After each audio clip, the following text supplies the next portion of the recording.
Hello, this is Greg Olson. I'm TSI's Senior Industrial Hygienist and the Global Product Manager for the Health and Safety Instrument line here at TSI.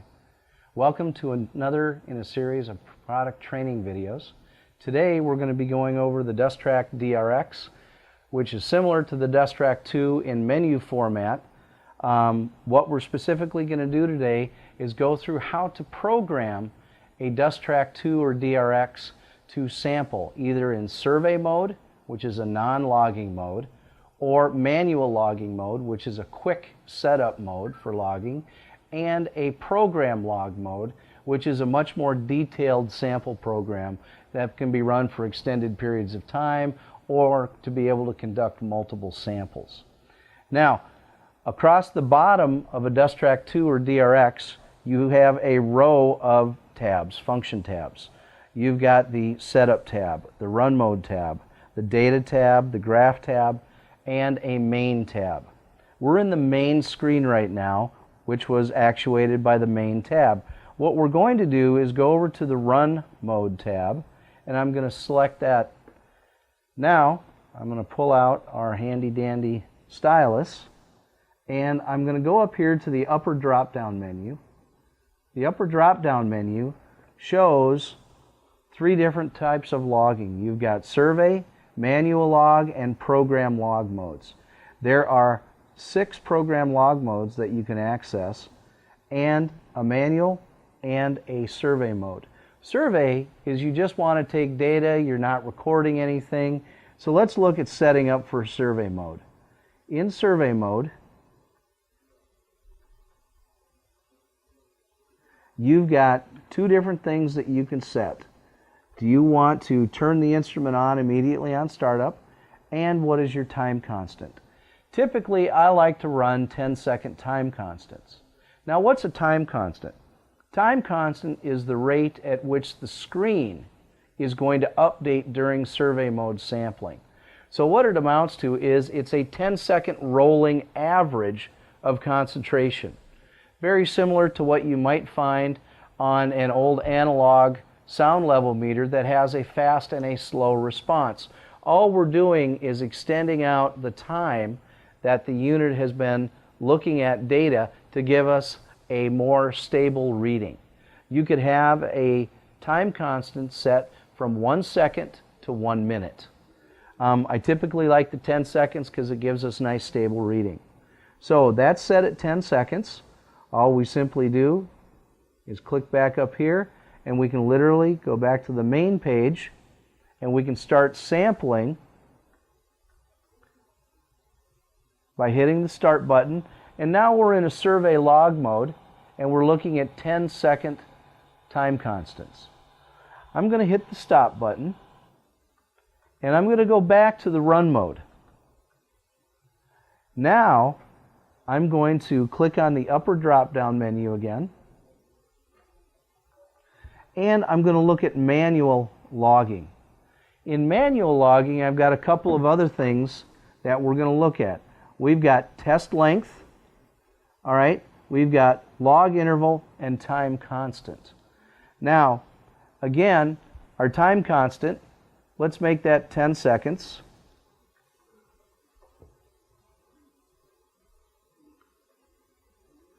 And hit the save button. And then log interval. Log interval and time constant are completely different from each other. A log interval is what rate do you want to capture data during a sampling event. Rule of thumb is if you're going to sample over long periods of time, let's say it's an 8-hour work shift, you'd want to sample at roughly a 1-minute log interval. At an 8-hour log or shift, you'll actually have 480 data points, 480 minutes of sampling. Plenty of data to be able to analyze to take a look at any exposure issues. Now, if you're going to sample for short periods of time, you're going to sample for 5 minutes or 10 minutes or 30 minutes, you definitely want to go with shorter log intervals so that you have more data points to look at. All right? The amount of data points is ultimately up to you. How much data do you want to have to analyze later on by looking at your raw data? Now, for a 5 or a 10 minute sample period, you may want to log every 15 seconds. Over a 5-minute period, every 15 seconds, that's 4 data points a minute, or over 5 minutes, 20 data points. You might want to go and reduce that to 5-second log intervals, okay, which will make that 12 data points a minute, or 5 times 12 is 60 data points. So it just kind of depends on what you want to do. All right, we'll leave that up to you. But a log interval, I'm just going to set that at 1 minute.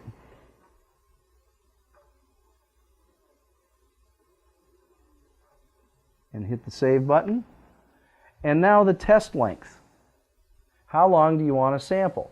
Since I set a 1-minute log interval, I'm going to set the hours to 8 hours, 0 minutes, 0 days, and I'm going to hit save. And now I'm going to go back to the main menu, and if I turn this program on by hitting the start button, we will sample for an 8-hour period as soon as I hit the button, and we'll have 1-minute log interval data, and we're going to have a 60-second time, or excuse me, a 10-second time constant that is going to come up on the screen. Bear in mind, 10-second time constant data at 1-minute log interval will not be the same data. They will be different.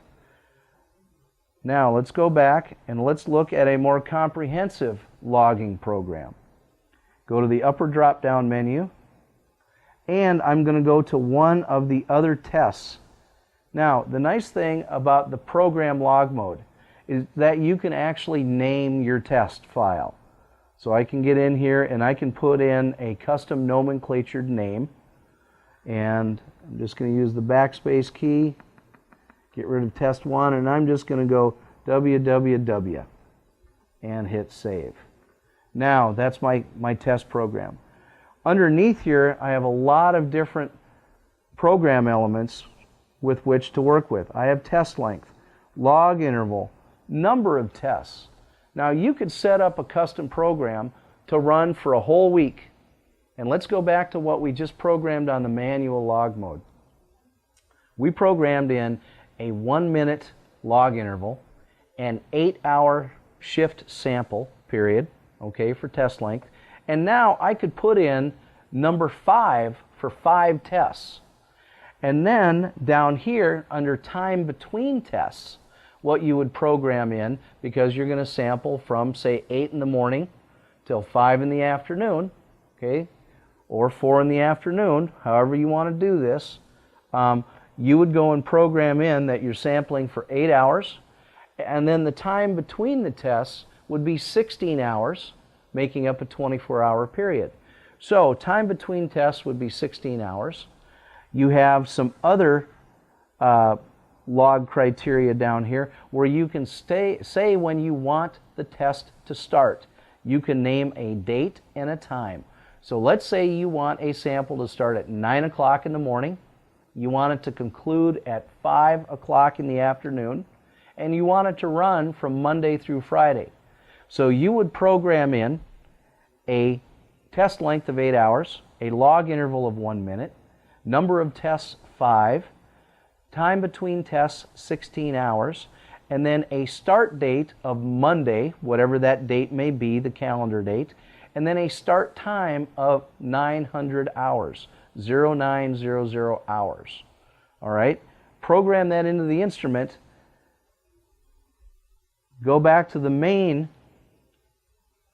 screen, and once you're here, you could go and program or hit that start button, and if it was, say, 7 o'clock in the morning, the instrument would go into a stasis mode for 2 hours until 9 a.m., and 1 minute before 9 a.m. at 8:59, the instrument will turn itself on automatically. The pump will warm up, the optics will warm up, and then at exactly 9 a.m., the instrument will start logging data for that 8-hour period, 5 times in a row, five sequential days under the program that you just initiated. So the DustTrak 2 and the DRX have a very complex programming capability, able to take care of your short-term or long-term sampling needs. This is Greg Olson with TSI.